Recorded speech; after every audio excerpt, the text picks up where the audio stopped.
for more ordinary jobs turned into survival stories. Subscribe and tell me what job or place you'd like next. Future confessions are inspired by subscriber ideas. I found the phone on a Tuesday. That's what I keep coming back to. Not the blood on the platform stairs. Not the sound the doors made when they closed on nothing. Not the look on my wife's face when I came home, 8 hours late with a dead man's jacket wrapped around my arm. The phone. My phone.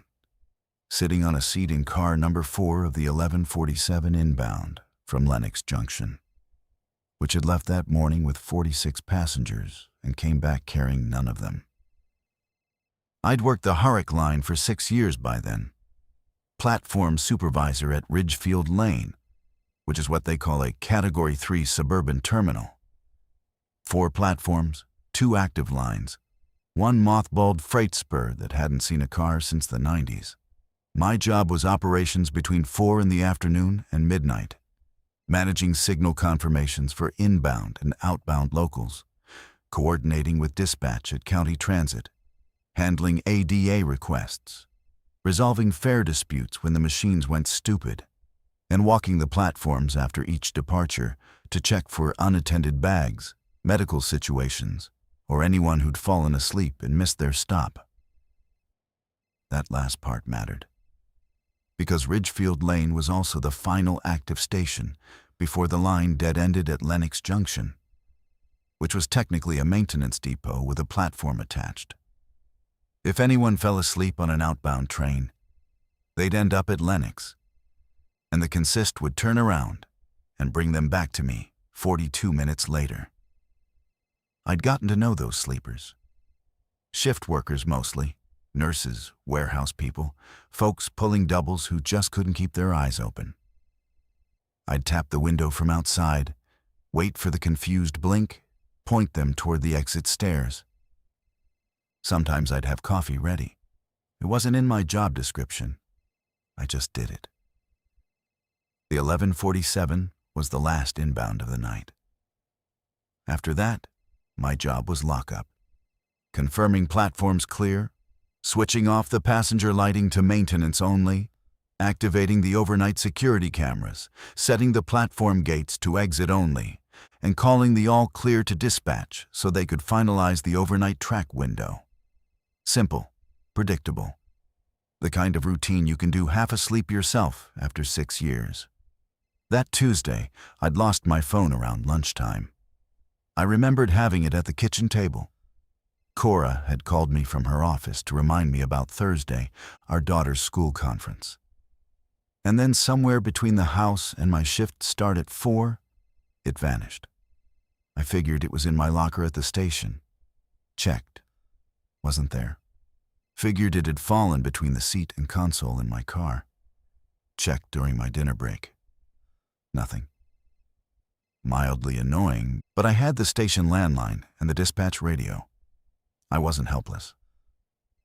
At 11:42, 5 minutes before the last inbound was due, dispatch radioed something that didn't make sense. Ridgefield Lane, confirming 1147 consist approaching. Be advised, Lennox shows no crew acknowledgement on turnaround. Signal routing is automated. Consist is moving under ATC only. I asked him to repeat. He did, same words. The train was coming back from Lennox Junction under automatic train control. No driver confirmation at the turnaround point. That happened occasionally when the driver's radio cut out, or if they were dealing with a mechanical issue and hadn't gotten to the acknowledge button yet. But combined with no crew communication, it sat wrong with me. I walked out to platform 2 and stood near the tactile strip, watching the signal lights sequence through approach, caution, clear, right on time. The consist appeared around the curve at reduced speed, exactly what ATC would command for a terminal approach, and slid into the platform smooth as any other night. 4 cars, standard electric multiple unit, overhead pantograph connected, destination board reading Ridgefield Lane. The doors opened automatically. The platform announcement played, "This train terminates here. All passengers, please disembark." Nobody got off. I waited 15 seconds, 20. The fluorescent strips inside the cars were on full. I could see every seat from where I stood. Empty. Completely, unmistakably empty. No passengers, no driver visible in the cab window at the front. I keyed my radio. "Dispatch, Ridgefield Lane. Consist arrived platform 2. I'm showing a completely empty train. No crew, no passengers. Can you confirm boarding count from Lennox?" There was a pause longer than usual. Then, "Ridgefield, stand by." I stood there on the platform in the late October cold, with the doors open and the cabin lights buzzing and nothing moving inside those cars, except dust motes in the fluorescent glow. I should have waited for dispatch to come back. That's what the procedure said. "Unknown situation. Secure the platform. Do not board." But my feet were already moving because something in me said, "This is just a systems glitch." The driver took a bathroom break at Lennox and forgot to reboard. The train ran back empty because nobody was waiting at a maintenance depot at 11:05 at night. Simple, fixable. I stepped onto the train at the third door of car 1. The air inside was warmer than it should have been. Not drastically, maybe 3-4 degrees higher than platform temperature. As if the climate system had been running for a long time, with no doors opening to cycle fresh air. There was a smell, too. Faint. Like someone had spilled coffee hours ago and it had sat in the carpet heating gently. Not alarming. Just present. I walked the aisle toward the front cab. The emergency intercom panel near the front vestibule showed a green ready light. The cab door was closed. I knocked. Called out. Nothing. The cab door on these units has a manual release accessible with a standard crew key. I carried one on my belt ring because platform supervisors occasionally need to power down a consist for overnight stabling. I used it. The cab was empty, driver's seat pushed back. The dead man's handle had been bypassed with a strip of electrical tape wrapped around the grip. And the base. An old trick that drivers aren't supposed to know anymore, and definitely aren't supposed to use. Because it defeats the safety system that stops the train if the driver becomes incapacitated. Someone had taped it down deliberately so the train would run on automatic without a hand on the controls. That was when I stopped thinking, systems glitch. I looked back down the length of the train. 4 cars, approximately 200 seats. All empty. No luggage in the overhead racks. No newspapers left behind. No coffee cups. No earbuds on the floor. Nothing that said human beings had been here recently and simply gotten off elsewhere. Except in car 4. I saw it from 2 cars away through the connecting vestibule windows. A small rectangular glow on one of the seats, faintly pulsing. By the time I reached it, I already knew. My phone. The green silicone case Cora had bought because she said my old one was disgusting. Sitting on the aisle seat, 3rd row from the rear door, propped upright against the window side armrest as if someone had placed it carefully. It was ringing. The screen showed a number I didn't recognize. Not Cora, not my station landline, not dispatch. A local area code, but the last 4 digits were all the same. I answered. Silence. Not dead air. I could hear something. A kind of low, sustained sound, like breath through a narrow space, or wind passing over a microphone held too close to a surface. It lasted 4 seconds, maybe 5. Then the call dropped. I stood there holding my own phone that I hadn't had since noon, that I definitely had not taken onto a train heading to Lennox Junction, in a car that held no one, on a consist that had been deliberately set to run without a driver. My radio crackled. Ridgefield Lane, dispatch. Priority advisory from County Emergency Services. All transit personnel are to secure stations and cease all train movements effective immediately. Do not repeat. Do not permit any inbound consists to offload. Acknowledge. I acknowledged. I asked why. We're getting reports from Lennox area. Mass? He paused. When he came back, his voice had changed, gotten smaller. Mass casualty situation. Details are unclear. County is establishing a perimeter. Secure your station. Do not board any additional consists. I'm already on it, I said. The 1147. I'm standing inside it right now. Another pause. Get off the train, Marcus. Lock platform 2 gate. Do it now. I got off the train. I locked the gate. I stood on the concourse level with the overhead lights humming and the departure board showing nothing, nothing, nothing for every line. And I looked down at my phone in my hand. The call log showed the unknown number. Duration, 5 seconds. Time, 11:49 p.m. Below it, a sent text I hadn't written. Timestamped 3:17 p.m. that afternoon. To Cora, it said, "Don't come to the station tonight. Go to your mom's. Take Lily. Don't wait for me." Cora hadn't mentioned it when she'd called my station line around 7 to ask if I'd found my phone, which meant either she hadn't seen it, or she had seen it and assumed I'd sent it from someone else's device before losing mine. I tried calling her. No answer. Tried again, voicemail. It was almost midnight. She'd be asleep. Or she'd taken the message seriously and driven to her mother's house in Carver, 40 minutes west. I wanted to believe that. I needed to believe that, because the thought that someone had taken my phone, ridden it to Lennox Junction, placed it on an empty seat, and sent my wife a warning using my name, was the kind of thought that doesn't have a comfortable explanation. I called dispatch back. "What's happening at Lennox? How bad?" "Marcus, we don't have clear information. County Emergency Net is overwhelmed. I'm hearing..." He stopped again. "I'm hearing things that don't make sense.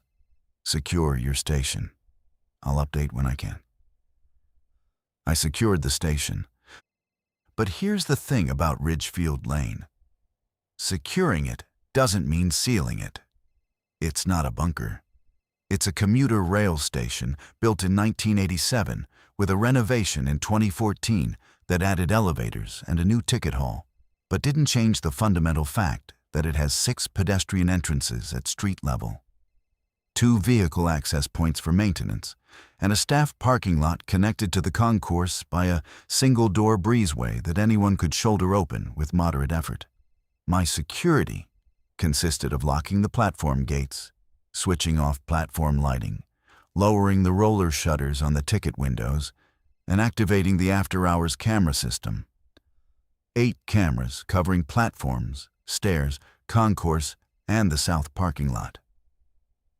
The north parking lot camera had been broken for 2 weeks. Maintenance request submitted. Status pending. By 12:30 a.m., I had moved from the platform level back up to the operations office, a small room on the mezzanine overlooking the main concourse with windows on 2 sides, the dispatch radio, a CCTV monitor bank, the PA system, the signal panel for our section of track, and a first aid cabinet. I had coffee. I had the landline. I had my phone back. I had no information. At 12:47, the first person arrived.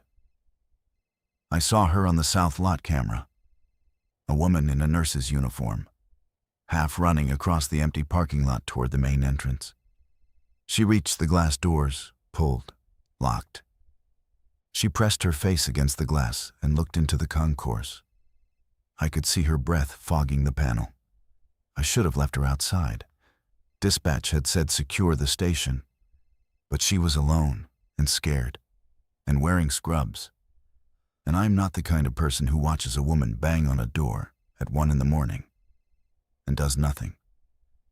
I went downstairs and let her in. Her name was Denise. She worked at Bridger Memorial, the small hospital 3 miles east. She'd driven to the station because her car was almost out of gas, and she'd heard on the hospital radio that the transit authority was running emergency buses from major stations. I told her nothing was running. She said she knew that now. She asked if she could stay until morning. I said yes. By 2 a.m., there were 9 of us. Denise, a college kid named Aaron who'd been walking home from a friend's house and saw lights still on in the concourse. A married couple, Gary and Sandra, who'd been driving west and found Route 11 blocked by emergency vehicles and doubled back. A man named Terrence, who said he'd been a passenger on the 9:15 outbound that evening and had gotten off at Lennox Junction, the last stop before the turnaround, and had walked back along the maintenance road rather than wait for the return trip. I asked him why. He said the platform at Lennox felt wrong, and he couldn't explain it better than that. An older woman named Mrs. Abbott, who lived 2 blocks away and had come because her power went out, and she remembered the station had emergency lighting.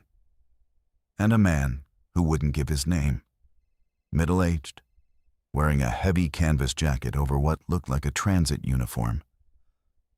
Not our line's colors, but close. He sat in the corner of the waiting area and didn't speak to anyone.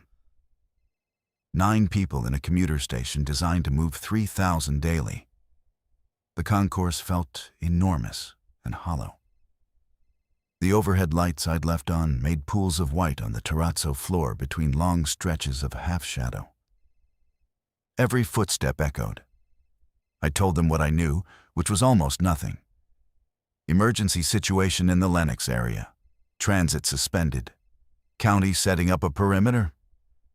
I suggested everyone stay in the main concourse where I could see them on camera, where the bathrooms were accessible, and where I could keep the heat running through the building management system in my office.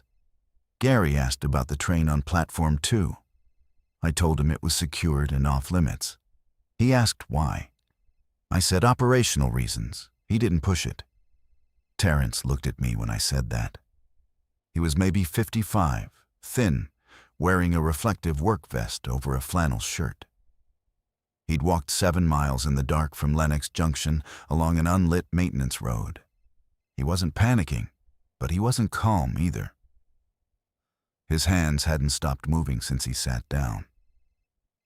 At 2:20, I went back up to operations to try dispatch again. The radio was silent. Not dead, I could hear the carrier tone, but nobody was responding on any channel. The landline still worked. I called Cora. Voicemail again. Called her mother's house in Carver. 4 rings, answering machine, her mother's voice asking me to leave a message. I hung up without speaking. I tried calling the number that had rung my phone on the train, the one with 4 identical last digits. It rang once, connected, and I heard the same sound, that low, narrow rushing. And then nothing. Dead. At 2:35, the first siren went past on Crawford Street, which runs parallel to the station about 200 yards north. Then another, then a third, going the opposite direction. Then silence again. At 2:48, the south parking lot camera showed a car pulling in fast with its headlights off. It stopped in the middle of the lot, engine still running. For almost a full minute, nothing happened. Then both front doors opened at the same time and 2 people got out. A man and a woman, moving quickly toward the station entrance. I went downstairs again. The man's name was Peter Holm. The woman was his sister, Beth.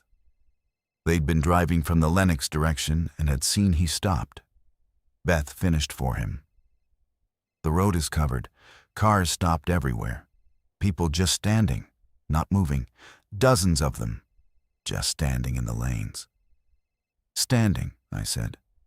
Still, Peter said, completely still.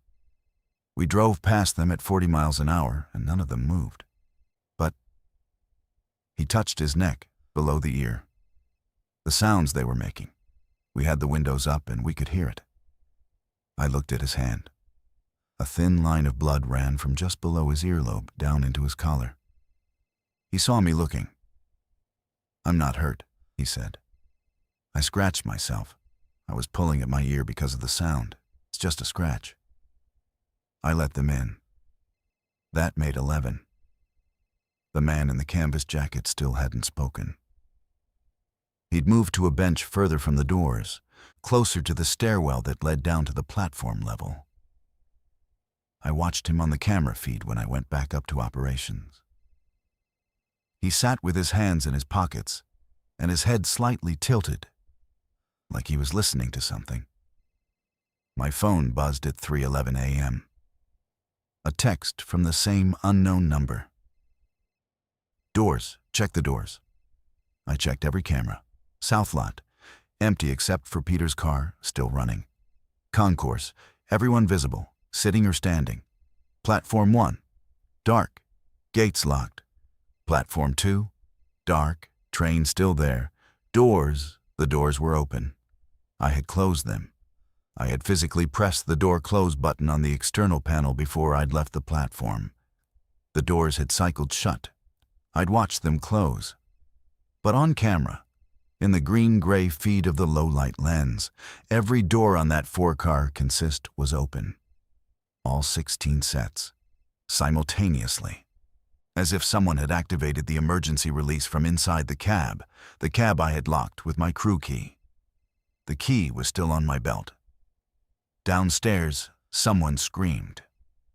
I took the stairs 3 at a time. The stairwell from the mezzanine operations office opens onto the north end of the concourse, near the old ticket windows with their shutters down. From there, I could see the entire waiting area.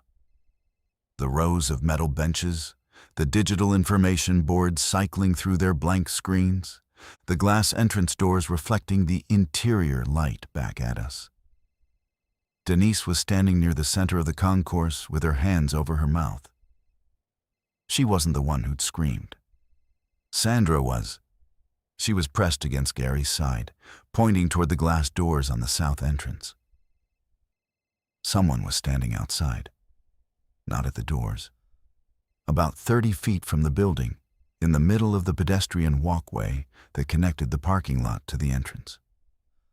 A man. He was wearing what looked like a dark suit, or maybe a uniform.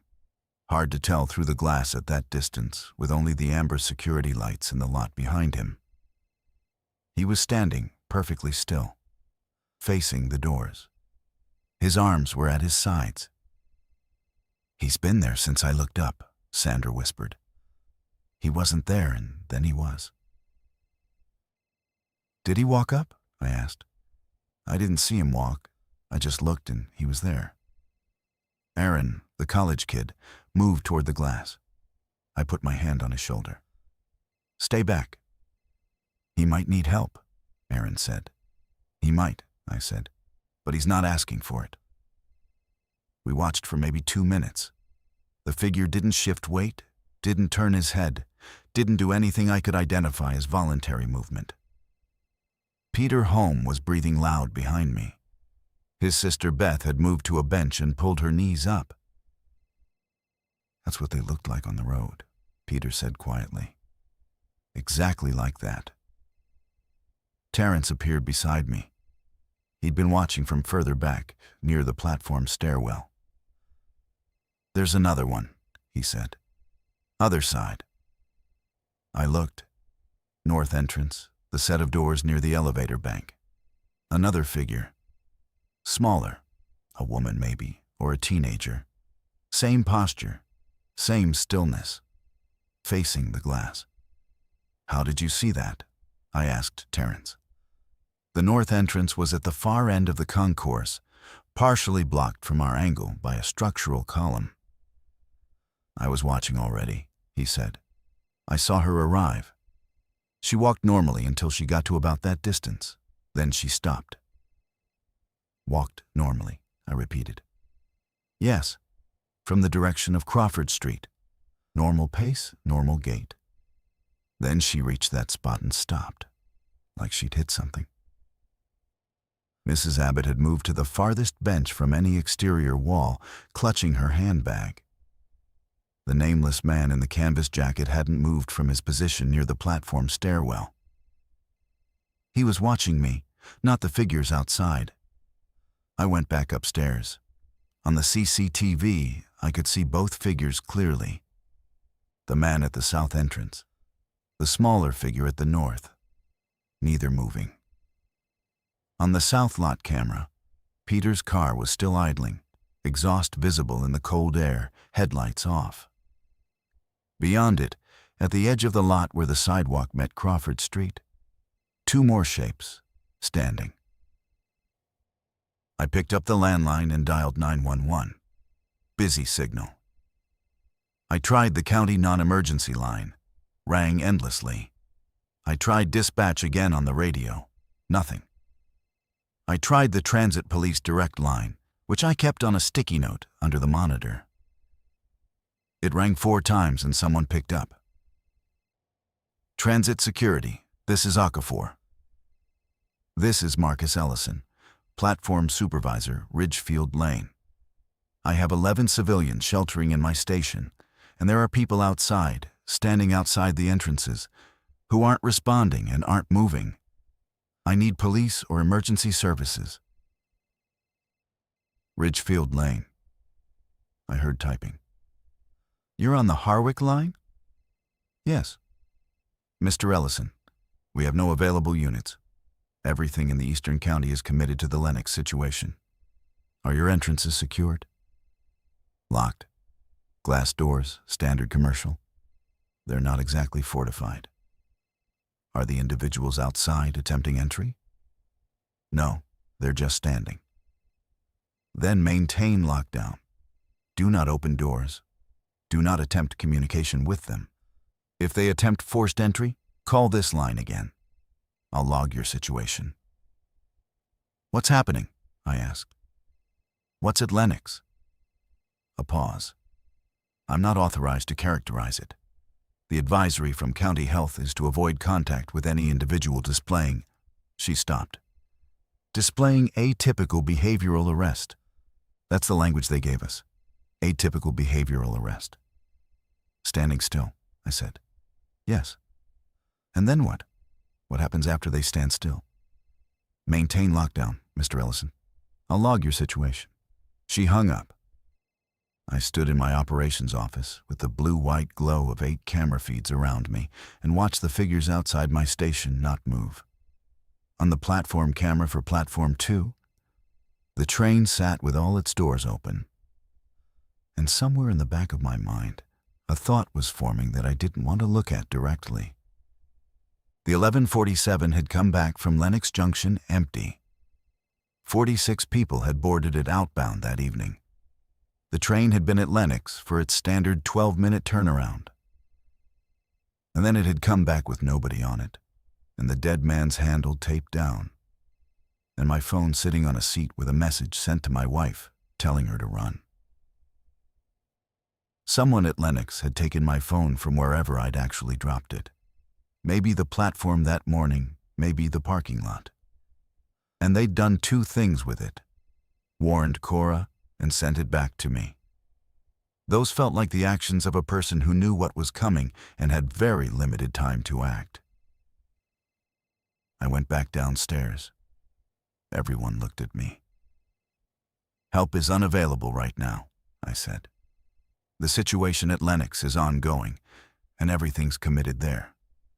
We stay locked down. The people outside aren't trying to get in. We don't engage with them. We don't open doors. We wait. Wait for what? Gary asked. Daylight.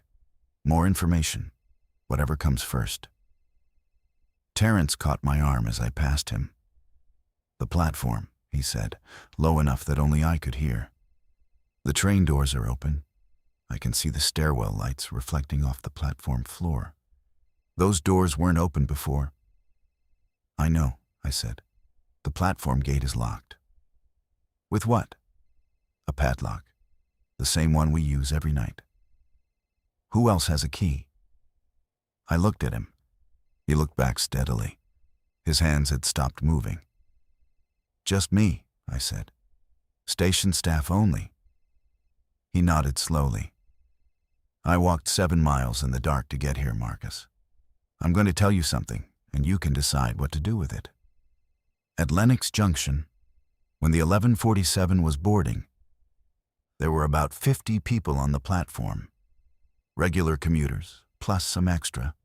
People who seemed like they were trying to get away from something further east. The train boarded. I was going to get on. But there was a sound. A sound. Not loud. Low. Like a vibration in the platform itself. And everyone on the platform who wasn't already on the train just stopped. Mid-stride. One woman had her foot on the gap plate between platform and train. She stopped with her weight on that foot. The people already inside the train didn't stop. They were looking out the windows at us. I could see their faces. But you didn't stop. He touched his ear. I have about 40% hearing in my left ear. Industrial accident, 12 years ago. Whatever that sound was, I didn't get the full dose. I stumbled, felt dizzy, but I didn't stop. I backed up, and I walked away. And when I looked back from the maintenance road, everyone on that platform was still standing exactly where they'd stopped. The train was still there, doors still open. The train left eventually, I said. It arrived here, without anyone on it. Without anyone on it. We stood there in the concourse with the fluorescent lights humming. Outside, the figures hadn't moved. The sound, I said. Peter mentioned a sound too, on the road. I know, Terrence said. And he scratched his ear bloody trying to get it out. I looked across the concourse at Peter Holm. He was sitting beside his sister, leaning forward with his elbows on his knees. His head was slightly tilted. The same angle as the man in the canvas jacket. The same angle as the figures outside. No, I was imagining things. Peter was tired. Everyone tilts their head when they're tired. But I watched him for a long moment, and he didn't straighten up, and he didn't blink. Peter, I called across the concourse. He lifted his head, blinked. Yeah? Normal? Fine, just tired. Beth looked at me. What? Nothing, just checking on everyone. I forced my shoulders to relax. There's a vending machine in the corridor past the elevators. I can open it. I have the service key. Drinks, snacks, help yourselves. It's going to be a long night. The vending machine gave me something to do. Something practical. I led Aaron and Denise down the corridor. I didn't want anyone wandering alone. And keyed open the machine housing, disabled the payment system, let them pull out water bottles and granola bars and bags of chips. Enough for everyone for one night, maybe 2 if we rationed. I grabbed an armful of water bottles myself. On the way back, Denise walked beside me. I work overnight at Bridger Memorial, she said. ER float nurse. At about 9 tonight, we started getting patients from the east side. Not injured, just unresponsive. Standing or sitting wherever they'd been placed. Eyes open, breathing normal, vitals normal. But no response to stimuli, no response to voice, pain, light. We had 11 of them by the time I left. Why did you leave? Because by the time I left, 3 of my co-workers had gone into the same state. One of them was in the break room eating a sandwich. She stopped with it halfway to her mouth. The charge nurse said we needed to keep working. I said I needed to get my kids from my mother's house. I got in my car, and I drove toward the station because I heard about emergency buses and I thought, I don't know what I thought. My gas light was on. I thought I'd figure it out. Your kids, I said. With my mother, in Dalton, West Side, away from all this. She said it firmly, like she was trying to convince herself. Did you call them? The lines are jammed. I can't get through. She held up her phone. No signal bars. Cell tower must be overwhelmed. I checked mine. Same, no signal. But the text from the unknown number had come through at 3:11. Either the towers had gone down in the last hour, or that message had gotten through on the last gasp of capacity. We distributed the food and water. Everyone took something. The man in the canvas jacket accepted a water bottle without speaking, without meeting my eyes. I noticed his jacket had a patch on the left breast that had been partially removed, threads still visible around a rectangular discoloration. At 4:15 a.m., the south lot camera showed Peter's car had stopped idling. Engine dead, out of gas. At 4:22, the figures outside numbered 7 that I could count across all functional cameras, all standing, all still, all facing the building. At 4:30, something changed. The figure closest to the south entrance, the man in the dark suit, moved, not toward us. He turned slowly, about 45 degrees, and faced west, toward the parking lot exit, toward Crawford Street. He took one step, then another. Then he was walking. Normal pace, normal gait, away from the building. Within 30 seconds, every figure I could see was doing the same thing. Turning west, walking. Calmly, steadily, in the same direction. Like commuters responding to a platform announcement only they could hear. Within 2 minutes, they were gone from every camera angle. They're leaving, Sandra said from the window. Gary, look, they're leaving. Gary came to look. Aaron came. Everyone came except the man in the canvas jacket, who remained on his bench with his hands in his pockets. Why west? Denise asked. Nobody answered. West was residential. West was the direction of the rest of town. West was where people lived. We should go, Gary said. Now, while they're walking away, get in the car and go. Your car's here, I asked. Parked out front. We came from Route 11, remember? The tank's half full. We could get to my brother's place in Ridley. That's north, 20 minutes on the county road. Gary, Sandra's voice was tight. We don't know what's out there. We know what's in here, nothing. No help, no information, no plan. Just waiting. I looked at the cameras. Empty lot, empty sidewalks. The amber security lights illuminating nothing but asphalt and painted lines. I can't tell you what to do, I said. But I'll tell you what I know. The transit police said not to open the doors. County Health issued some kind of advisory about contact with people in that standing state. We have water, food, shelter, heat, and locked doors. If you leave, you're driving through an area where an active emergency is ongoing with no phone service and possibly blocked roads. Gary looked at Sandra. Something passed between them, the kind of conversation that happens in a glance after 20 years together.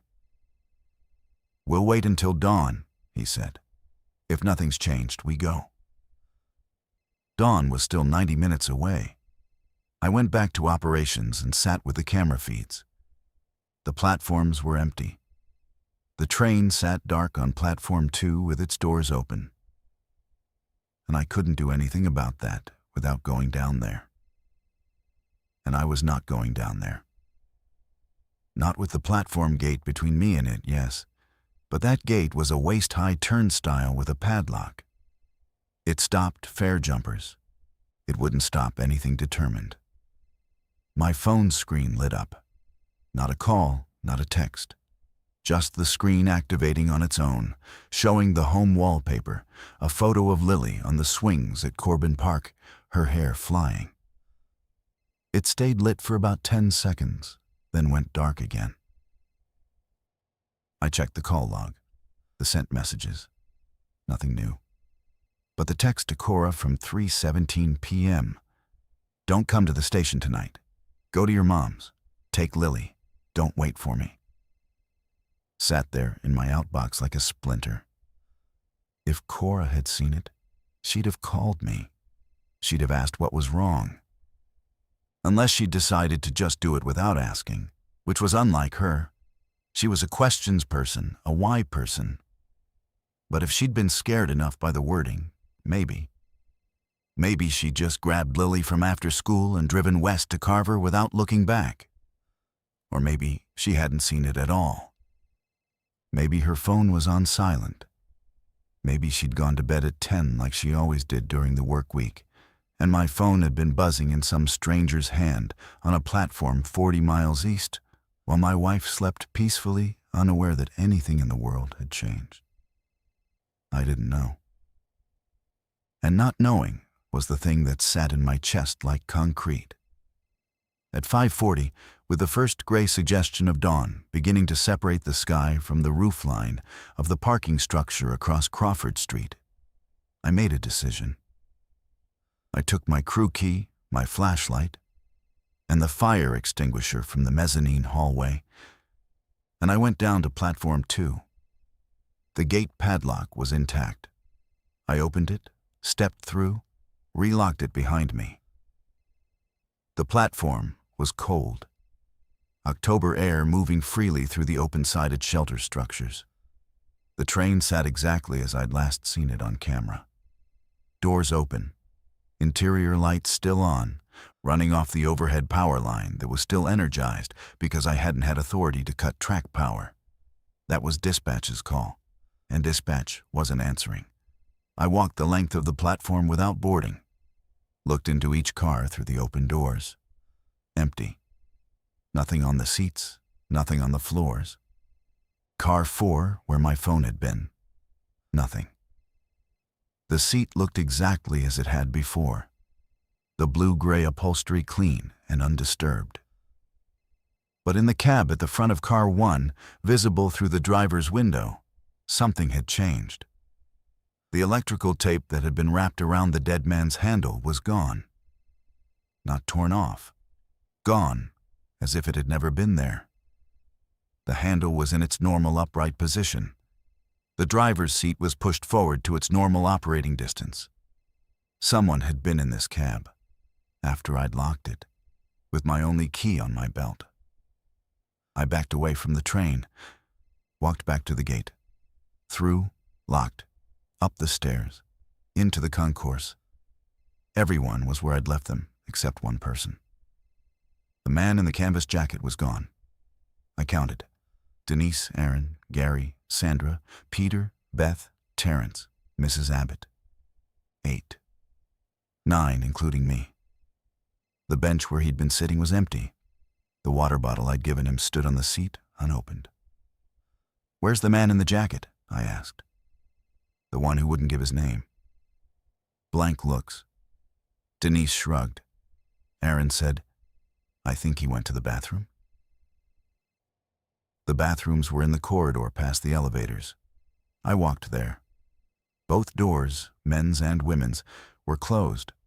I pushed open the men's. Empty. 3 stalls, all open. I checked the women's. Same. I checked the corridor. It dead-ended at the maintenance door that led to the electrical room and the building management systems. That door required a staff key, same one I used for the vending machine. I tried it. Locked. I opened it. The electrical room was small, warm, humming. Breaker panels, the BMS terminal, the HVAC controls. Nobody inside. He was gone. A man had been sitting in my station for 3 hours, and now he wasn't. And no camera had shown him leaving through any entrance, and no door had been found unlocked. Except the platform. The platform gate that I had a key to, and nobody else. I went back to the camera feeds and rewound. The system stored 24 hours of rolling footage.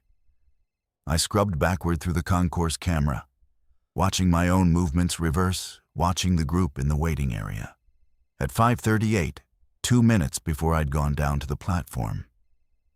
The canvas jacket man was on his bench. At 5:39, a slight motion. He stood. He walked toward the platform stairwell. He reached the top of the stairs and descended out of frame. I switched to the platform camera. The stairwell appeared in the upper right corner of the feed. At 5:39, a figure emerged at the bottom, walked directly to the train, to car 4, the last car, the one where my phone had been. He stepped through the open doors, and he didn't come back out. He was on the train. He'd been on the train for the past 20 minutes, while I'd walked the platform and looked into every car and seen nothing. I stared at the screen, rewound, watched again. He clearly entered car 4. I had clearly looked into car 4 from the platform and seen empty seats. There were 2 explanations. 1, the camera timestamp was wrong, and he'd boarded after I came back upstairs. 2, I had looked into that car and somehow not seen a man sitting inside it.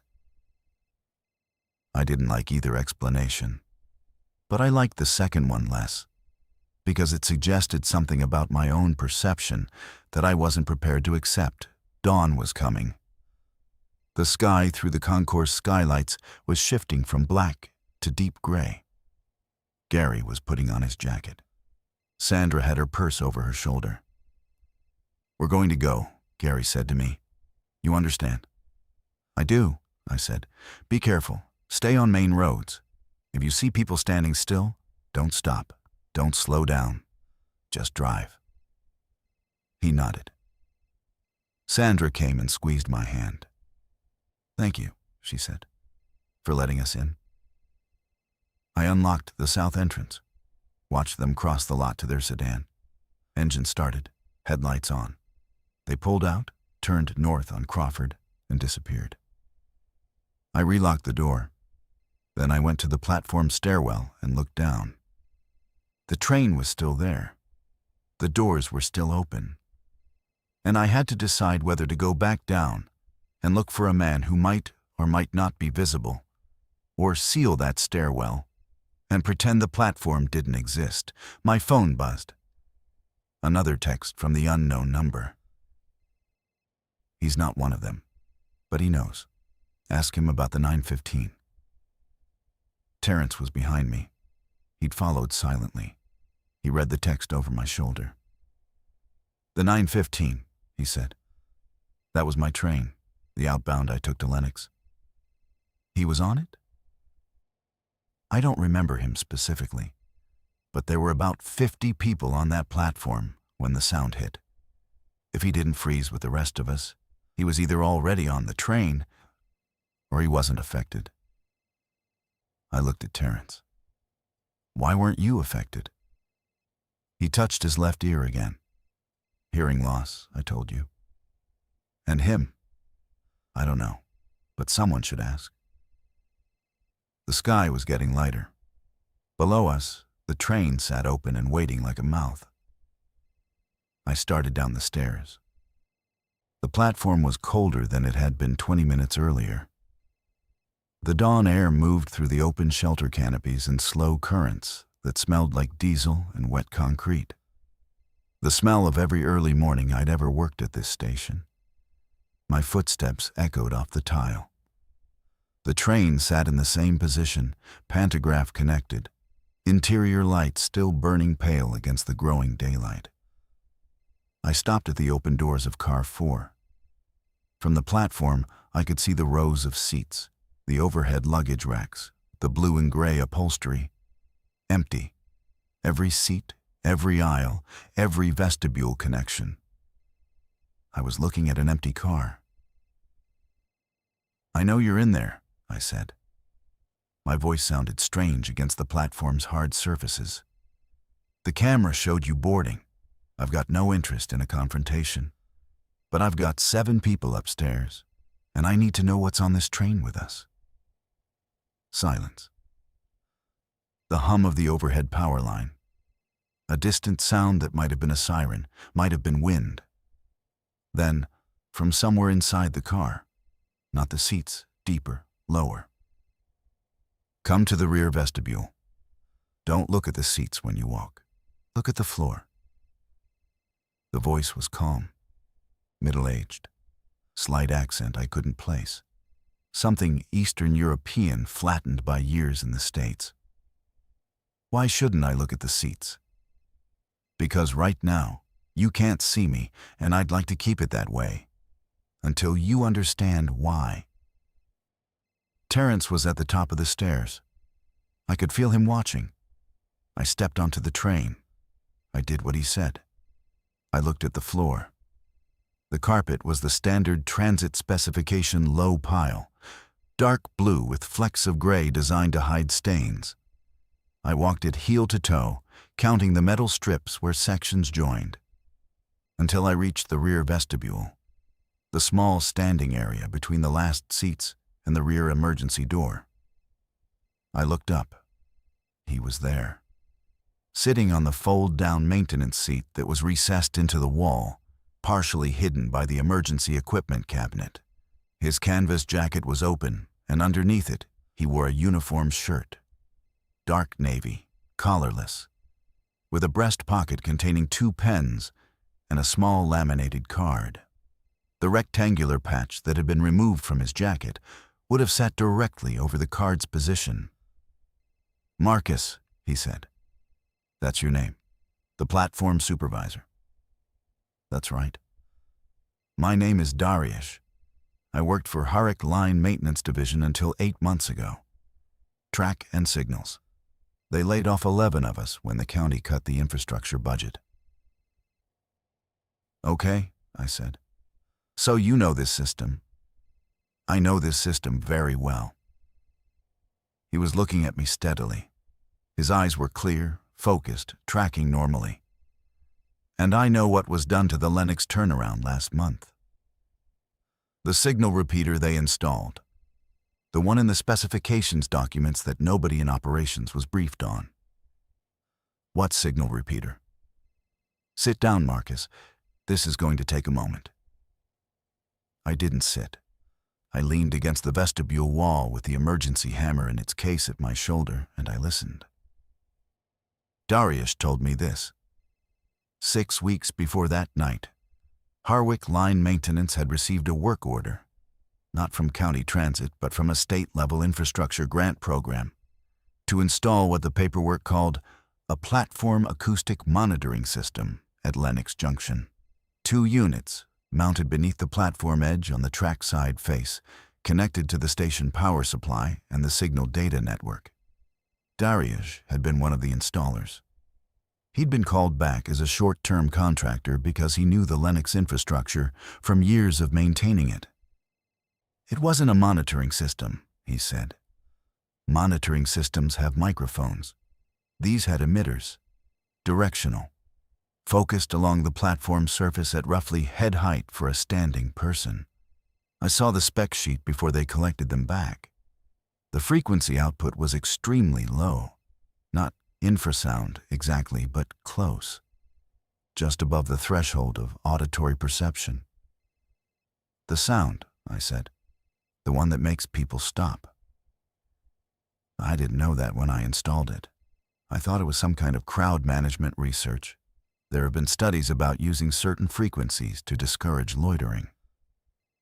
It wasn't until tonight that He stopped, pressed his palms flat against his thighs. I was on the 9:15 outbound. I wrote it to Lennox because I wanted to see the units. I'd been thinking about them for weeks. Something wasn't right about the installation. The power draw was too high for passive monitoring equipment. I wanted to look. "You got to the platform." I got to the platform, and at 11:02 p.m., the units activated. His jaw tightened. I was standing directly above one of them, on the platform edge. The emission point was behind me and below me, directed outward, not downward. I was in the shadow of the beam, if you can think of it that way. I felt it, pressure in my chest, a taste like metal. But I was not in the primary field. Everyone else was. Everyone on the platform stopped. Instantly. 40-some people, mid-step, mid-word.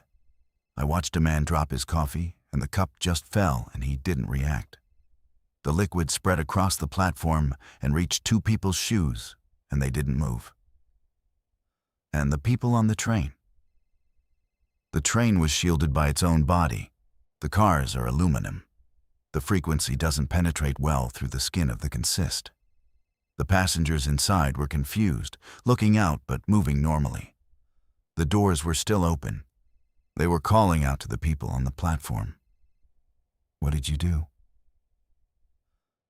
He was quiet for a moment. "I ran." I had about 10 seconds of clear thinking before the secondary effects started. A kind of pull, a compulsion to stand still, to stop and wait.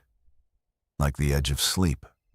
I ran down the maintenance stairs at the end of the platform, and I took the access road south. I walked for an hour before my head cleared completely. "You walked 7 miles to this station." I walked 7 miles to get away from those emitters. I didn't know if there were more along the main line. I stayed off the track corridor, used the maintenance road, then surface streets. "But you got on this train," I said, "after you arrived. You've been sitting on this train for—" "Because this train was at Lennox when the emitters activated. It was in the field, and I needed to check whether the signal had embedded in the train systems, whether the consist itself could retransmit." The vestibule felt very small. "Can it?" "No," he said. "I checked the electrical systems through the maintenance panel under the cab floor. There's no modification. This is a standard EMU. But the train's communication transponder received a data burst at 11:02 p.m., the same time the emitters fired. That burst is stored in the onboard black box recorder. It's data, not audio. I don't know what it contains." "You're telling me someone installed a weapon on a train platform and tested it on 50 commuters?" "I'm telling you what I saw and what I know. I don't know the intent. I don't know if it was a test or an accident or a deliberate act. I know that the people it affected are still standing on that platform or have since begun moving, slowly, in groups, in the same direction. West. West. The same direction the figures outside our station had walked." "The ones outside," I said. "They were affected too?" "They would have been anyone in the Lennox area who was outdoors when the signal propagated. The emitters were directional, but the frequency would carry along hard surfaces. Platform, road, building faces. Anyone within perhaps 300 meters of the platform, outdoors, would have received enough exposure." "And they just walk? That's all they do?" Darius looked at me with something I hadn't seen in his expression before. "Shame. I don't know what they do when they reach wherever they're going. I only know what I saw at Lennox, and I know that the people on the 1147 who were inside the train, the 46 passengers who were shielded from the initial burst, are not on this train anymore. They exited at some point between Lennox and here, and I don't know where they went." I thought about that. 46 people, unaffected by the platform signal, locked inside a moving train. The driver presumably affected. He'd been on the platform before boarding, or perhaps in the cab with a window open. The dead man's handle taped down. The train running back on automatic. The doors opening at Ridgefield Lane. "Someone let them off," I said. "Between Lennox and here. There's only one intermediate stop. Holford Crossing.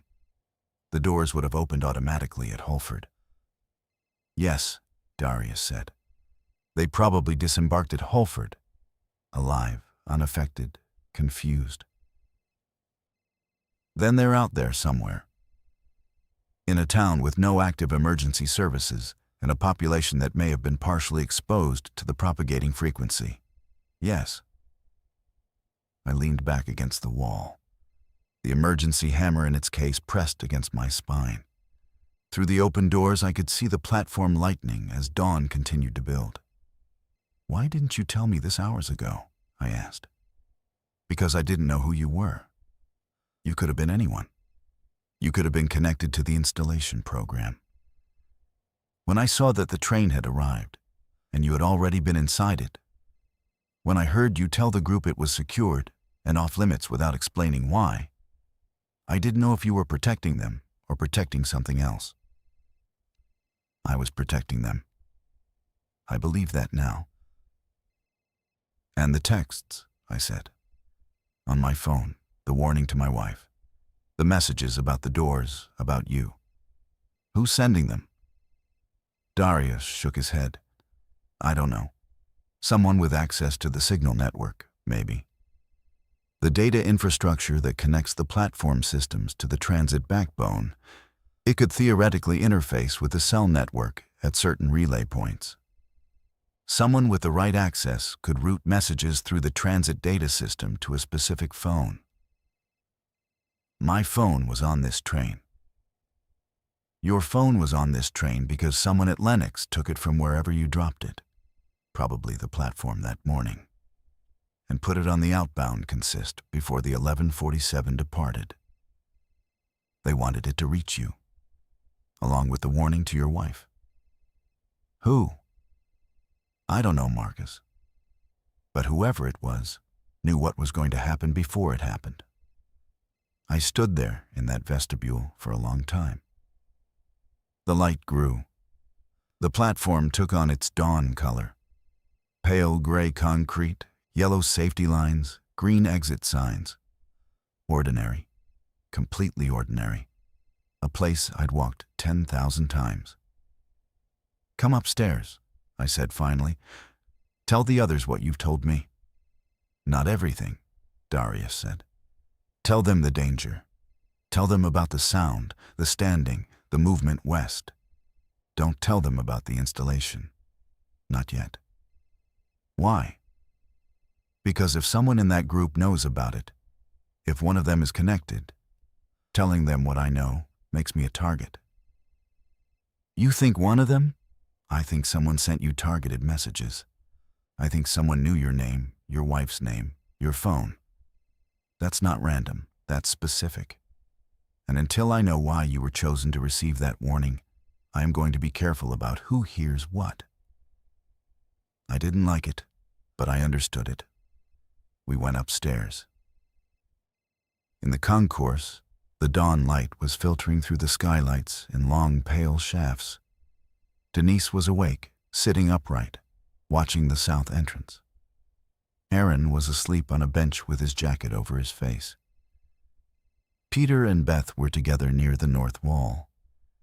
Mrs. Abbott was in the bathroom. Terrence was exactly where I'd left him. Top of the platform stairs, watching me come back up. I introduced Darius, not by his full story, just as a transit maintenance worker who'd been at Lennox and could confirm some of what was happening. I told the group about the sound, about its effect, about the affected people moving west. I told them that the danger was real, but appeared to be limited to direct exposure, being outdoors within range of whatever was producing the frequency. "So we're safe inside?" Beth asked. "The building provides shielding," Darius said. "Concrete, steel framing, insulated walls. The frequency doesn't propagate well through solid structures. As long as the doors remain closed and we stay inside, we should not be affected." "Should," Peter repeated. He was sitting forward on his bench, elbows on knees, that slight head tilt again. "What about the ones who were already affected? You said they're walking. What happens if they come back?" "They haven't attempted entry," I said. "The ones we saw earlier walked away when dawn approached. They seemed to be moving with purpose toward a specific direction." "West," Terrence said from across the concourse. "Toward town center." "We don't know why," I said. "But they're not attacking. They're not violent. They're just moving. Denise spoke up. At the hospital, the ones we received were unresponsive but stable. Vital signs normal. They weren't aggressive. They were just absent. So, what's the plan? Aaron had woken up during the conversation. His hair was flattened on one side. Do we just stay here forever? Not forever, I said. Here's what I know about this station that matters right now. We have building heat from the gas-fired HVAC system. That's independent of electricity. It just needs the thermostat and fan, which run on building power from the grid. Grid's still up. We have water. The bathrooms and the utility sink in the maintenance corridor are on city water pressure. We have food from the vending machine, maybe a day and a half worth if we're conservative. We have a first aid cabinet. We have cameras on 6 of 8 exterior angles. We have a landline that may or may not connect to anyone. We have the transit radio, and we have walls. What don't we have? Terrence asked. We don't have medicine beyond basic first aid. We don't have any weapons beyond fire extinguishers and whatever's in the maintenance locker. We don't have reliable communication with the outside. And we don't have a vehicle. Gary took the only functional car. Peter's car is in the lot, Beth said. It ran out of gas. Is there gas anywhere in this building? Peter asked. No, I said. This is an electric rail station. There's no fuel storage on site. I paused. There's a gas station 4 blocks south on Crawford, if it comes to that. It wouldn't come to that. Not yet. Not with the streets still uncertain and the scope of this thing completely unknown. We would wait. We would watch. We would conserve what we had.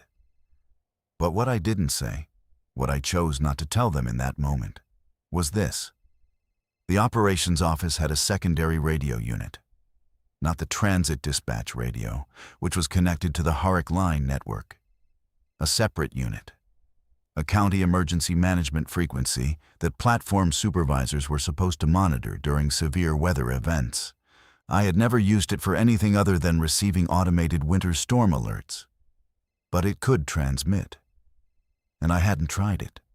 I hadn't tried it because of the texts. Because someone who knew my name and my wife's name was communicating through a system that Darius had interfaced with the transit data network. And the county emergency radio connected to the same backbone infrastructure. If I transmitted on that frequency, whoever was sending those messages would know exactly where we were and that we were alive and communicating. Maybe that was a good thing. Maybe they were trying to help. Or maybe the warning sent to Cora, "Don't come to the station tonight," wasn't just advice. Maybe it was an admission. Maybe whoever installed those emitters at Lennox knew the propagation path would pass through Ridgefield Lane, and they'd warned my wife to stay away because this station was in the path too. But if that were true, why send the phone back? Why give me a way to receive further messages? I sat in the operations office with the dawn light making the camera screens harder to read, and I stared at the county emergency radio, and I didn't touch it. That was my decision, the one that mattered, the one I can't take back. At 7:15 a.m., Denise came to the office door. "Marcus, Peter's not responding." I followed her to the concourse. Peter Holm was on his bench in exactly the position I'd last seen him. Elbows on knees, head tilted. Beth was shaking his shoulder. He didn't react. His eyes were open. His breathing was steady. His hands hung between his knees, completely relaxed. "Peter," Beth said. "Peter, look at me. Peter." Nothing. The same absence Denise had described at the hospital. The same stillness I'd seen in the figures outside. "He was exposed," Terrence said quietly from behind me. "On the road. He heard the sound. He said so himself." "But he was in the car," Beth said, her voice rising. "The windows were up." He said. He scratched his ear bloody, Terrence said. The sound got in. Beth was crying now, pulling at Peter's arm. He didn't resist. His body moved where she moved it, limp and unresisting. But the moment she let go, he returned slowly to the same position, tilted, listening. Darius appeared beside me. He spoke low. It's delayed onset. He received a partial exposure through the car windows. Glass is a poor barrier for low-frequency sound. The effect is cumulative. It may have taken hours to reach full saturation. Is he in danger? Not immediately. His autonomic functions are intact, but I don't know if it's reversible. Beth looked at me with red eyes. Do something. Let's move him away from the exterior walls, I said. Deeper into the building, away from any possible external source. I didn't know if that would help. But it was an action. An action was what Beth needed from me in that moment. Aaron and Terrence helped me move Peter. We carried him, because he wouldn't walk but didn't resist being carried, into the back corridor, past the vending machine, into the electrical room. The deepest interior space in the building, surrounded on all sides by concrete and equipment. We set him in the maintenance chair and Beth sat beside him, holding his hand. I closed the door on them and stood in the corridor with the fluorescent tube above me, buzzing at its steady 60 hertz. The county emergency radio. If I had used it at 5 a.m., when the figures were still outside, but the airwaves might still have been clear. If I had called for help, given our location, reported the situation, someone might have come. Medical help, evacuation. Someone who understood what was happening to Peter's brain and could have intervened before the full onset. But I hadn't transmitted, because I was afraid that transmitting would draw attention from whoever was operating those emitters. Because I was protecting myself, because the texts had come to my phone, with my wife's name, and some part of me had decided that staying invisible was the way to keep Cora and Lily safe, even if it meant everyone in this station was on their own. That's what I have to live with. Not a dramatic betrayal. Not a locked door with someone pounding on the other side. Just a radio I didn't use because I was scared. And a man who went still in a room full of people I'd promised to shelter. By noon, the grid power failed. The HVAC fans stopped. The lights went out. The cameras went dark. We sat in a building that was rapidly cooling in the October air, with no way to see what was outside and no way to call for help except the one radio I still wouldn't touch. At 1:15, Darius found me in the operations office, sitting in the dark with the useless screens around me. The radio, he said. The county frequency, you haven't used it. No. Why? I told him. About the texts, about the fear, about the transit data backbone, and the possibility that transmitting would expose us. He was quiet for a long time. Then, Marcus, the emitters at Lennox are directional, fixed. They can't aim them at this station from 40 miles away. The propagation through the environment is passive. It follows hard surfaces and dissipates over distance. We are not in danger from the emitters. We are in danger from having no medical support for Peter, no evacuation route, and no information. The radio is our only option. But whoever sent those texts warned your wife. Warned you about the doors, told you about me. They have been helping you. If they're monitoring the emergency frequency, they will hear you asking for help. That is not a threat. That is an opportunity. I looked at the radio. It had battery backup, a small sealed unit designed for exactly this situation. Power loss during an emergency. The green indicator was still lit, ready to transmit. If I'd used it earlier, I said. Peter might. Maybe, maybe not. You didn't know. I knew there was a radio. I knew people were hurt. I chose not to use it. Darius didn't contradict me. He didn't comfort me. He just waited. I picked up the handset, pressed the transmit button. This is Marcus Ellison, platform supervisor, Ridgefield Lane Station, Harwick Line. We have 7 civilians sheltering. 1 is in an unresponsive state consistent with the Lennox exposure event. We need medical assistance and evacuation. Please respond on this frequency. I released the button. Static. 15 seconds. 30. Then. Ridgefield Lane. This is County Emergency Operations Center Relay. We read you. Medical and evacuation teams are staging at Route 9 corridor. Expect contact within 90 minutes. Confirm your building status and number of ambulatory persons. I confirmed. 7 total, 6 ambulatory, 1 unresponsive. Building intact, no power, no immediate threat visible. Copy, Ridgefield. Maintain position. Teams will approach from the south lot. Do not exit the building until you see marked vehicles. I set the handset down. My hands were shaking, not from relief, from the realization of how simple it had been. 1 transmission, 1 response. Help coming in 90 minutes. If I'd done it at 5 in the morning, that help would have arrived by 6:30. Peter had gone unresponsive at 7:15. 45 minutes after, help could have been there. 45 minutes. That's what my fear cost. The evacuation team arrived at 2:48 p.m.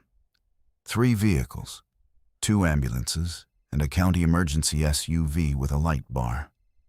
I watched from the concourse windows as they pulled into the south lot and parked. Uniformed people got out, wearing respirators with external filters that I assumed were tuned to block the specific frequency range. They approached the south entrance, and I unlocked it. They moved quickly and professionally. Peter was carried out on a stretcher, still unresponsive, and loaded into the first ambulance with Beth beside him. The rest of us were given the respirators, bulky, uncomfortable, but I put mine on without complaint, and led to the vehicles. Mrs. Abbott needed help walking. Aaron kept looking back at the station as if he'd forgotten something inside. Terrence stopped at the vehicle door and looked at me. "You made the call," he said. "That's what matters." I shook my head. 8 hours late. He might have gone unresponsive regardless. The exposure was before he reached us.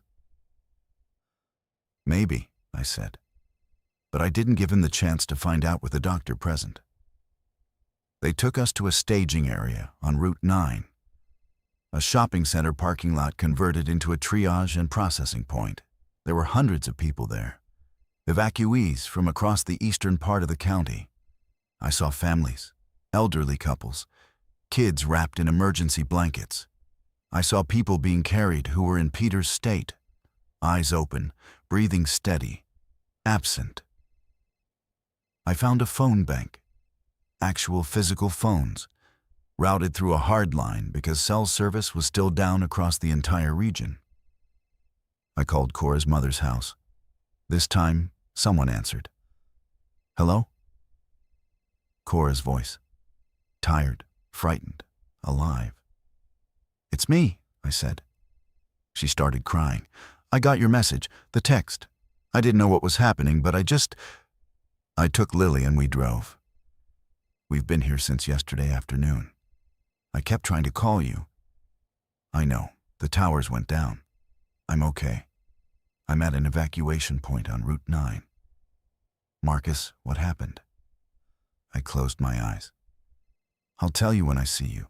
Just stay there. Stay in Carver. Don't come east." Okay. I love you. I love you too." I hung up and stood there in the noise of that processing center with the respirator hanging around my neck, laying, and my crew key still on my belt. and I thought about the text that someone had sent from my phone, the one that had saved my wife and daughter.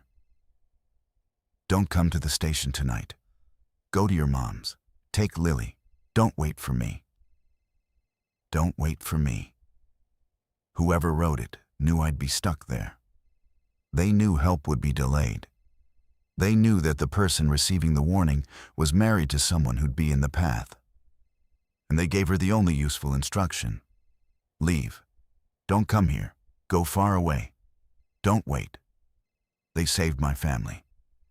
And I, with a working radio and a direct line to the people who were now evacuating hundreds, had waited 8 hours to ask for help because I was afraid that saving everyone else might somehow cost me the people I loved most. Peter Home recovered. I learned that 3 weeks later through a county health bulletin posted at the temporary relocation center. 31 of the 44 standing state patients in the eastern county recovered full consciousness within 8 to 14 days. 13 did not. Peter was among the 31. But Beth told me in a brief and painful phone conversation months later that he wasn't the same. His hearing was damaged. He had episodes of absence, brief, seconds long, but terrifying for him and for her. He couldn't ride trains, couldn't tolerate enclosed vehicles. He'd developed a stammer.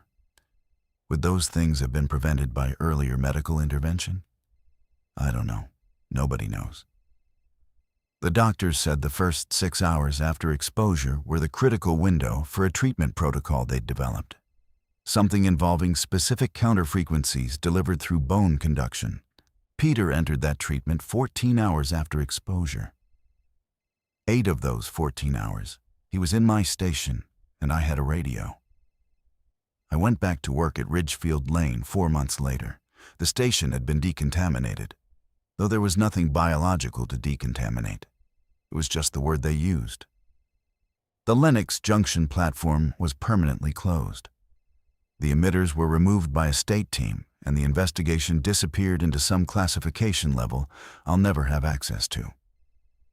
Diaries testified to someone, he wouldn't tell me who, and then moved to a different state. The train, the 1147 consist, was scrapped. The onboard data recorder was removed before scrapping. I don't know what was on it. I worked the same shift, 4 to midnight. I walked the same platforms, confirmed the same signals, checked the same cameras. The North Lot camera was finally repaired, 6 months after my request. I still lock up after the last inbound. I still check for sleepers. I still sometimes have coffee ready for the ones I recognize. But I don't use the landline anymore for personal calls during shift. I use my cell. I keep it in my front pocket, screen facing my body, ringer on full volume. Cora calls every night at 8. If I miss that call, she calls back immediately. If I miss 2, she calls the station landline. 3, and she drives east. We agreed on that system without ever saying why it was necessary. It just became the rule. My crew key is still on my belt ring. Same key that opens the platform gates, the cab doors, the maintenance panels.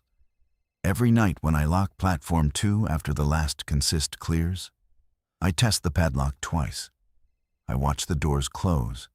I count them, 16 sets, 8 per side, 4 cars. I watch until the last one seals. Some nights I stand on the platform after the train leaves and I listen. Not for the sound. I'd need equipment to hear it, and the emitters are gone. I listen for the absence of it. The normal silence of an empty platform at midnight. The hum of the overhead line. The tick of cooling rails. The distant presence of a town that's still here, still functioning, still sending its people home on schedules that someone like me maintains. I listen, and it sounds right. And I go upstairs and log my report and drive home to a house where my wife is awake and waiting because she can't sleep until I walk through the door. The phone stays in my pocket. I never leave it anywhere anymore. But sometimes, maybe once a month, the screen lights up on its own for a few seconds and then goes dark. No notification, no call, just the light. And then nothing. I don't know what it means. I don't check the logs anymore. I just wait for it to pass. And then I call Cora, and she answers, and that's enough. That has to be enough.